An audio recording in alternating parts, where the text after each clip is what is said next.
భర్తకి పచ్చిగా చెబుతున్నా, భర్తకి చూపించాల్సిన పార్ట్లన్నీ పరాయి వాళ్ళకి చూపిస్తున్నారు. ఇప్పుడు మీరున్నారు, అందంగా కావాలి అని మనసులో అనుకుంటారు, ఏ ఆడపిల్ల అయినా అనుకుంటారు. అవును కదండి. అందంగా కావాలంటే తన మొహం తను చూసుకుంటే అందంగా ఉన్నానా లేదా తెలుస్తుంది. అవునా?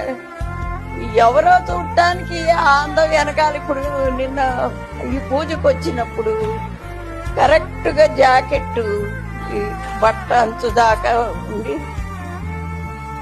ఎవరు చూడటానికి తను కనిపిస్తుందా? తనకు కనిపిస్తుందా? తనకు అందం కావాలి. తనకు కనిపించేది ఏమిటంటే ముఖం ఒక్కటే.